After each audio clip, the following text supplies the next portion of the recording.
Good evening, Stonegate audience. I hope everyone is doing okay. Here in Ohio, spring is right around the corner. I think we hit 70 degrees today. So, one thing about note investing that makes it different than some other real estate investing is a lot of times a note investor can buy assets or mortgages essentially in a number of different states.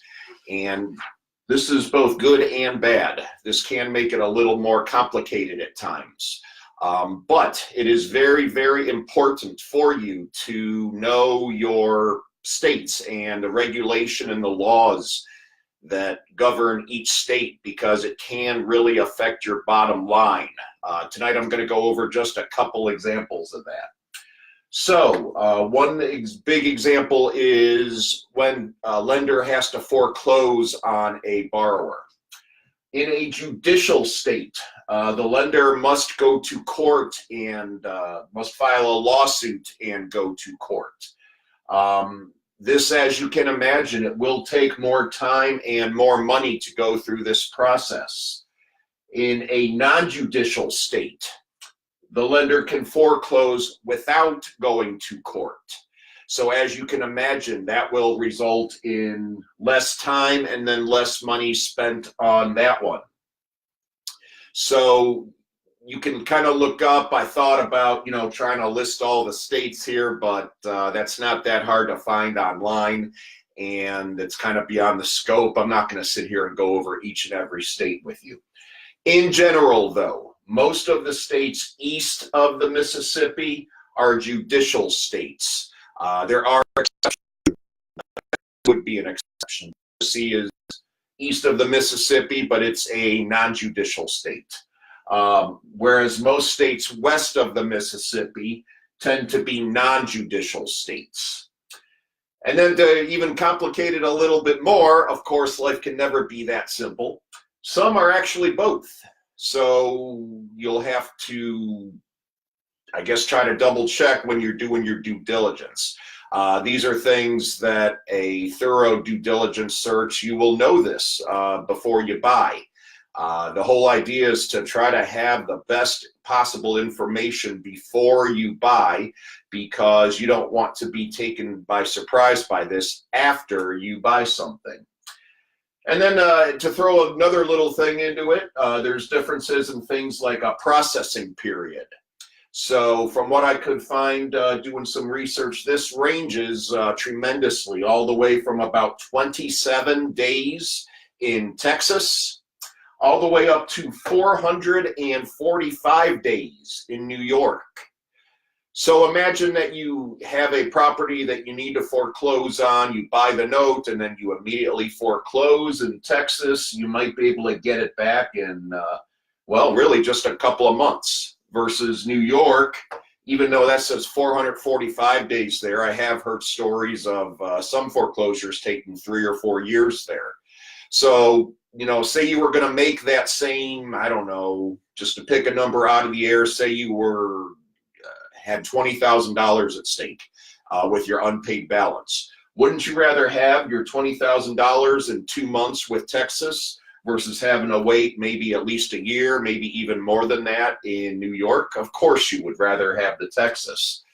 But, and there's the kicker, that's part of the reason why notes in a state like Texas sell for a premium, because an investor knows that, well, I can probably get my money back quicker there. In addition, there's something called a redemption period, and this can range quite a bit also.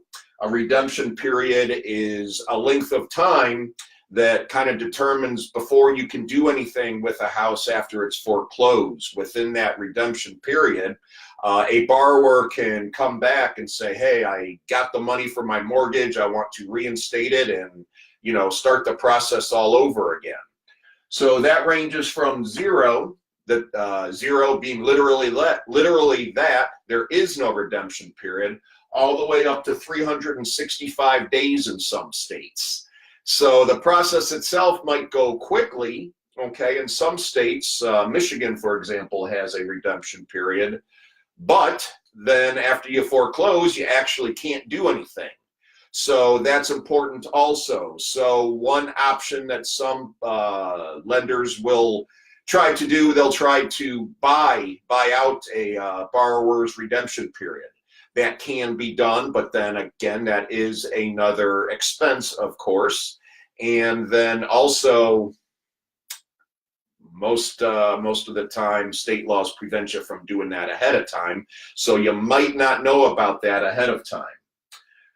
So again, the bottom line is that you really just want to know the states that you are investing in before you invest in them. That's very, very important. That's why a lot of times it is a good idea to try to focus on just a couple of states. Make sure that you have attorneys in each of those states. Make sure that you learn the laws and regulations in those states, and that way you will be using your head.